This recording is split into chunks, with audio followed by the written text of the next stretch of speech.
Couchbase is a modern, multi-cloud-to-edge, SQL-friendly JSON document database for building applications with agility, performance, and scale. If you're new to Couchbase and you'd like to know more, the Couchbase Developer Portal is the best place to start.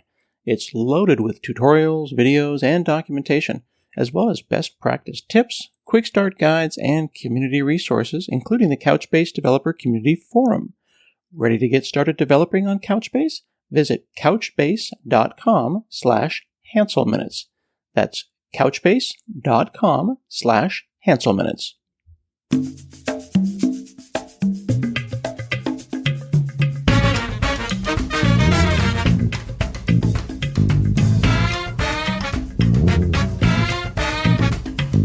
Hi, this is Scott Hansel, and this is another episode of Hansel Minutes. Today I'm chatting with Alex Allwood. She's the author of Customer Empathy and a customer experience consultant out of Australia. How are you? I'm very well, thanks, Scott. How are you? I am very well and happy to be chatting with you. Thanks for making the time. Thank you for having me on your show, on your podcast. Fantastic. I have been thinking about empathy and using that word a lot, and I've realized when looking back at my own writings and my blog over the last 20 years, I did a little bit of analysis, and I found that I have been using the word empathy more recently. And I'm wondering when that happened. When did the words become more important in the zeitgeist? Well, I was interested in that as well because you're not the first person to bring up noticing that they've had an increase of empathy in their language, or using an increased empathy in their language. So I did a little Google search. There's a place in Google called Google Trends, and I had a look at the rise of empathy. And between 2004 and 2021, we had a 75% increase in the search term. And just in the past 5 years, we've had actually a 50% in the rise of people searching for empathy. And I think that there's a number of reasons for this. I think that we have the old way of doing things and the new way of doing things. And the old way of doing things was that we were really connected as individuals and as communities and societies. And you think of our older ways of doing things. We used to go to the local shopping strip and we'd see each other there. We used to gather in, clubs like Rotary and Lions Club. And we even used to go to church, and we'd gather in communities in church. And in the last 20 or 30 years, that behaviour's changed a lot. We gather now for work on Zoom. We gather socially on Facebook and Instagram. And so we're becoming less and less connected as humans in communities. So I think there's the old and new ways. So I think there's the rise in social disconnection. There's certainly the global viewpoint where there is an increase in consciousness of pain and suffering of others. And I think, you've got thousands, if not millions of people displaced around the world. I think that you've got increase of discussion around discrimination, around gender and race and religion. You've got an increase in discussion around mental health. 1 in 5 people in our home that we know, our friends and family, have mental health issues. And also an increase in discussion around disability. And I think that increase in consciousness has made us more emotionally connected to those areas, and we can't help be affected by other people's pain and suffering. And the third thing is that from a political viewpoint, we have some interesting leadership around empathy. And most people, when we think about empathetic leaders, we think about Mother Teresa and Gandhi. But we also now have a rise in political leadership, and people like Obama, President Obama, who has shown empathy in his leadership, in political leadership. And also there's a New Zealand Prime Minister called Jacinda Ardern, and she very much demonstrates empathy in in leadership. And then you have the businesses. Now, I'm not talking about business leaders per se, but businesses, organisations showing leadership in terms of empathetic styles of businesses. And you have a look at Zappos, you have a look at Airbnb, and even to some extent, and your listeners may say, I don't agree, but Amazon has a very customer-centric method in doing their business, and that means that they're putting people at the centre of their thinking and decision making. So they have a more empathetic approach to delivering their products and services. So I think, social, global, and political over the last 20 years is creating a shift in what we in empathy and our thinking around being connected to other people and wanting to understand their perspectives, their circumstances. So that's my thoughts on rising empathy. It seems almost that at the beginning of your statement there that we are being disconnected, which you would think would lower one's sense of empathy. And maybe what we're doing is we are increasing our awareness of it so that we might make sure we don't lose it as we do drift apart in different ways. We are not physically connected as much, while I feel more connected to people far away than ever before. Yes. Yeah. Connected, not in a connected through a device. Exactly. Not human to it's an human. awkward connection. Yeah. And that's why I talked about the difference, the old way and the new way. The old way is that we connected human to human.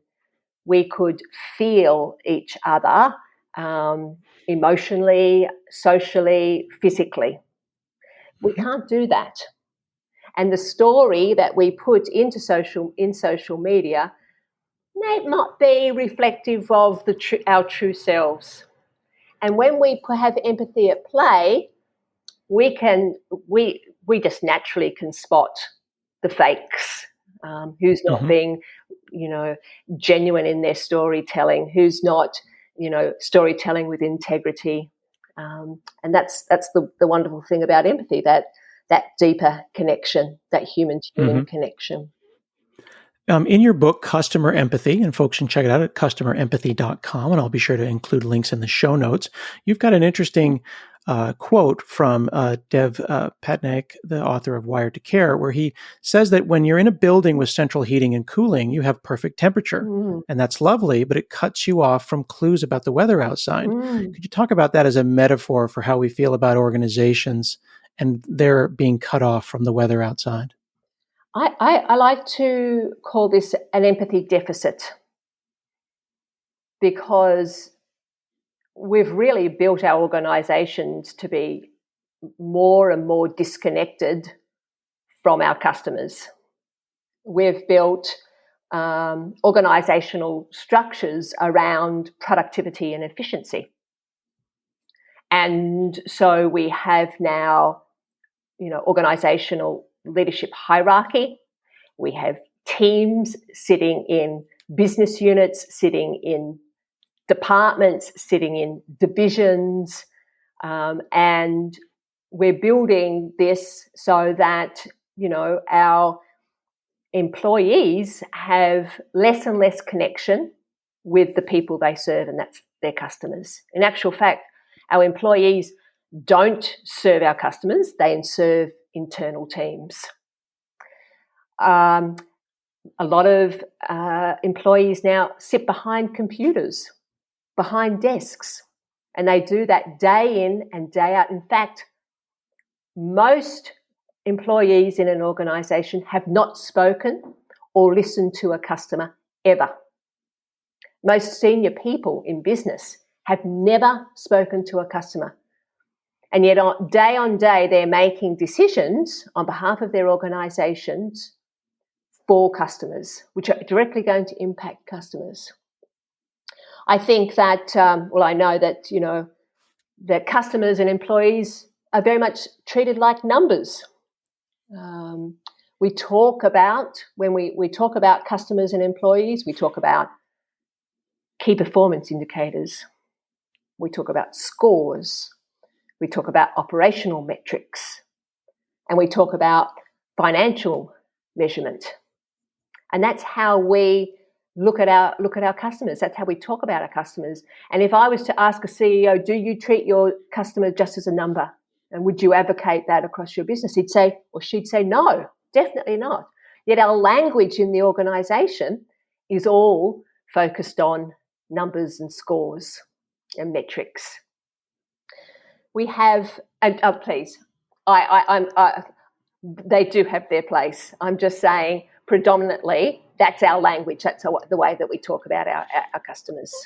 Well, let me ask a question then, because I think that numbers and OKRs and, objectives and key results have their place. And we have a situation where we have the rise of empathy and the rise of OKRs, right?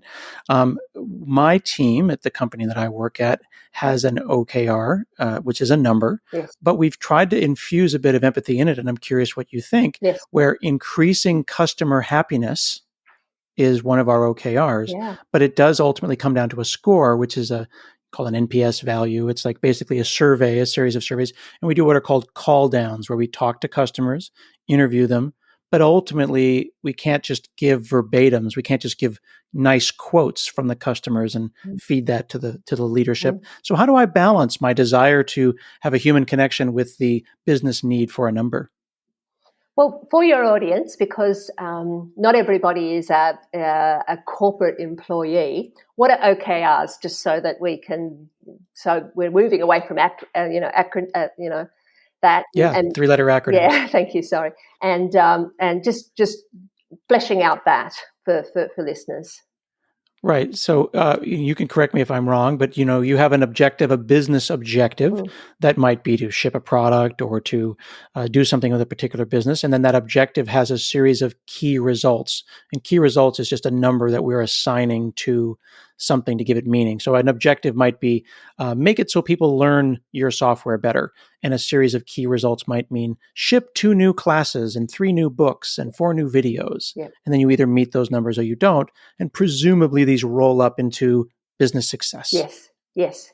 And then we put the customer metric in there to ensure that delivery, that delivery right from the ordering the book right through to the delivery book was a satisfying experience. And we put a number around that. And you as, chairman or CEO or executive team are very familiar with what that number means. But tell me, if I give somebody in the call center and I say, your customer satisfaction score is 78, what does that mean to them? Yeah, it means nothing because it's just a number. But then you start thinking about graphs and charts, and it's either up and to the right or down and to the right, and then it becomes a trend of a number. Yeah. So the idea here is to augment that satisfaction score, because we do need, we're not talking in some cases smaller organizations. If you've got 20,000 employees or 180,000 employees, how do you scale, whether you're doing a good job or not across all employees? And, a score is a very good way to do that in terms of a performance measure.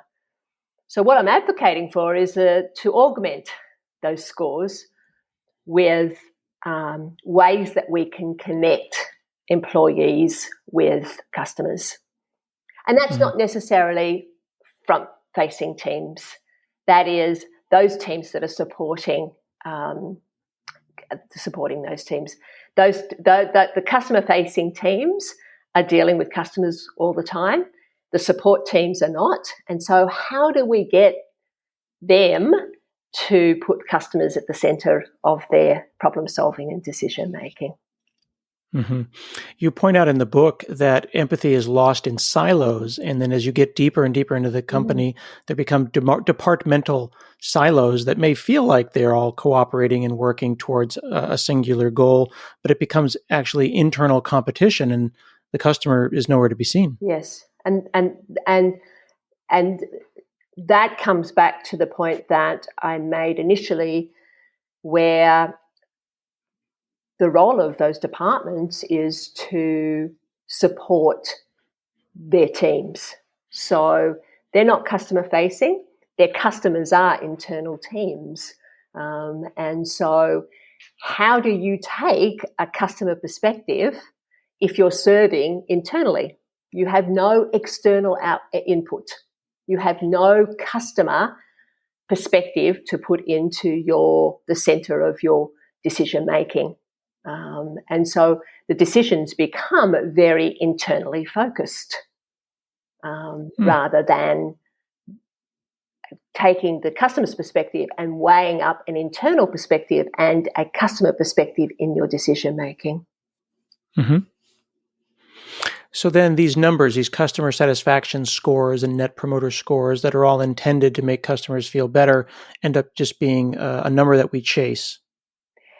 Are they meant to make customers feel better, or are they meant to make employees feel better? These are the questions we ask. Internal? Do they serve internal purposes, or do they really serve external purposes? Mm-hmm. Because one of the things that I hear out in the field when I'm talking to my customers, and not my customer, my clients' customers, is around survey fatigue. I'm tired of getting surveys that organisations do nothing with. Why do they want to collect all this information about my experience when I don't see any improvement? Now, the two big feedback pieces around collecting survey scores or scores on around customer satisfaction. Hey friends, I want to share a great deal with you from our friends at CBT Nuggets. They're expert IT training where and when you need it. It's online. You can go and check out what you need from IT training, networking, cloud, security. There's 40 hours of new training added every week. And their team is 100% in-house, and they're all active IT professionals with multiple certifications. They've got virtual labs, so that's on-demand environments that are tailored to the course material that you're taking. So you get to practice networking config, scripts, queries alongside the course. They've even got accountability coaching. So this is a service that's available to all learners with a subscription. It's a coaching team that is actually integrated with the trainer and the content team, so you can talk to a real person. They'll help you craft a personalized learning plan. You can set goals, and they'll check in to help you keep accountable. Now, they've set up a promotional offer for us. It's a free learner offer, so you can go to cbtnuggets.com/Hansel Minutes. You just sign up. They've made portions of their most popular courses completely free. You just need a Google account. You can start training right away. And if you sign up for the free learner, you'll be automatically entered into a drawing, and you could win a 6-month premium subscription to CBT Nuggets. That's cbtnuggets.com/Hansel Minutes. The part that's hard to hear, and I'm using myself and my own team as an example, is I am a real human that works at a big company, and I sincerely do want to do my best but I am given a framework within which to work on, and I do read the surveys, and I do think about the surveys, and I do call customers and spend time with them. But I how do I know if I'm chasing the right score or the right goal? Yes, and this the scenario that you just presented plays out in organisations all over the world, and that this obsession with what I call obsession with scores or score chasing, which means that you have a benchmark of the score that you want to go after, and it's based upon how the organisation is delivering. And then, 1 week the score dips, and so the insight team or the analysts look at why that score is dropped, and then the next week comes around and the score has gone up, and so they forget that piece of work, and they move to why did it go up, and trying to attribute scores, dips and rises in scores. The other That's thing interesting. is that I've been in discussions talking about customer satisfaction, and the customer is never mentioned. Customer needs are not mentioned. The pains the pain points and the trials and tribulations that the customers are going through are never mentioned. But the score, in terms of what will help it to increase or decrease, is discussed a lot. I've also been in other discussions around how we ensure that more of our customer base responds to our surveys. And out in the field, what you hear from customers is pressure to complete the customer satisfaction survey in a particular way. Oh, my organisation, Alex, is going to be sending a customer satisfaction score survey to you. I hope that I've done my very best today. Do you think that I've done a good job? Now, this is leading and priming customers to give that organisation or that representative a better score. And it's all about this obsession around scores in the organisation. So there's a couple of examples around scores.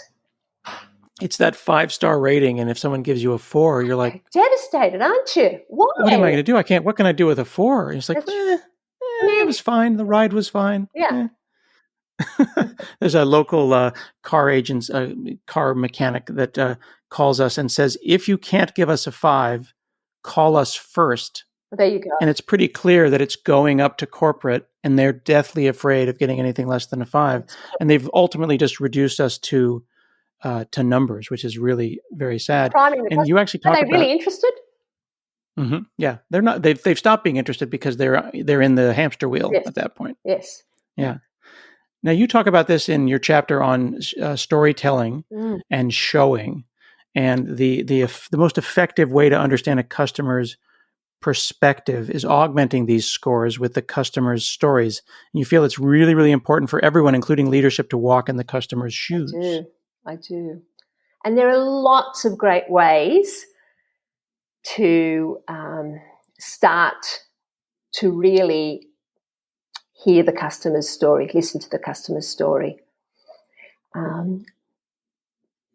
Amazon has a wonderful customer listening program, which they've augmented to their customer satisfaction scores. And they get everybody right throughout the organisation, from the very top right through, to spend time in their customer call centre. And when you hear the customer's voice and you hear the problems that they're encountering, and you hear it in their own words, in their own language, then it makes an impact on that person, those that are hearing those stories. What we know is the more emotional the experience, the more memorable the event. And so by putting employees and executives in that call centre, they hear that customer's story, and they start to understand and deeply understand how these experiences are really impacting their customers, and why those customers will go and talk to their friends at the football, have a dinner party and discuss their experiences. Talk to their colleagues around the water cooler, because these experiences, these negative experiences that they're having, are having a negative emotional impact, and they're memorable, and that's why they share those stories. In your book, on the chapter where you talk about being on the same page, you talk about once you've understood these things about empathy and what you're going to do next as an organization, you call out the idea of mapping customer stories and doing what are called customer journeys. Yes. Now, as a software developer myself, when we designed the software, we used a thing called user stories. Yes. And I wonder if those user stories at the beginning of the software project are meant to loop through and then be confirmed by customer stories, which then could feed back into the next version of the software. And I love that the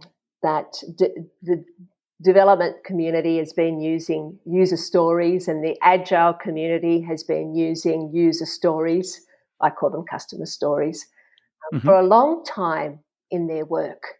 And I love that Agile uses those stories to start to build a picture of the customer and of how that customer is interacting with those different features within the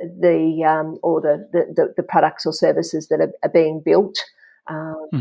And that's the premise of customer journey mapping in relation to, we call it building a persona.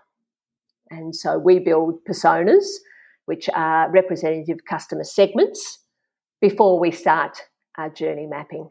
So when we story tell the customer story, it's for a particular group, customer group, and it's for particular experiences they have, or what we call a customer journey.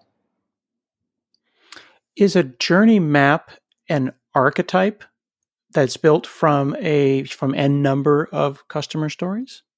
It's built from not one customer's story, but many customers' story, and it's data that's aggregated over many customers' stories within a particular customer group or customer segment. If you can imagine, so then I apologize. That named customer persona then has a journey mapped out that is their exactly right. Idealized scenario, that's or right. One that didn't go well. It has highs and lows, pains and gains, moments of truth, moments of joy, moments of fear, failure. A customer journey map shows the end-to-end journey, whether that be in a whole life cycle, which is maybe a short period of time, or not usually a long period of time. You can think of a banking customer who has a long relationship with a bank using many, many products. Well, we would journey map all of those products or service lines, not try and put it all into one map. That would just be absolutely impossible to do that. And over that period of time, it would be absolutely impossible. But for shorter cycles, we can, we can map an end-to-end journey. But you caution in your book against doing assumptive journey mapping. Maybe you could tell me why that's a problem and why we might think that we're doing effective journey maps, but we're in fact doing the customer disservice. It is. It's funny that we use the word customer journey map, but the majority of organizations who map their customer journey don't include the customer in that part. So the scenario usually goes like this. We're getting a new CRM, or we're getting a new voice of customer platform. We need to map the journey. Oh, let's get our heads of department together in a half-day workshop, and we'll get some sticky notes and we'll map their journey, because we know our customers, and we're very familiar with their behaviours. We've got operational data, we've got digital data, we've got social data, we've got score data, so we know our customers. And so it's mapped, and that's called assumptive mapping. The trouble is that it's not at any stage validated with an in-depth or qualitative research to confirm whether this is actually the stages, steps, goals, and what customers are thinking, feeling, and doing when they're interacting with the organisation. And so what happens is that then they move into phase 2 in terms of prioritisation of work.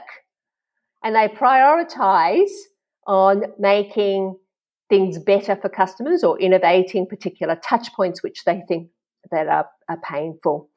And this can cause often investment into the wrong areas, which is benefiting the business, but not so much of a benefit to customers. And so when we take a customer perspective and we bring that into our journey mapping, we're actually getting the customer's point of view and informing what's really painful and what's and where the moments of opportunity for the businesses is to create the biggest impact for the customer's experience. This has been fantastic. I really appreciate you chatting with me today. Thank you. I was all ready for another half hour.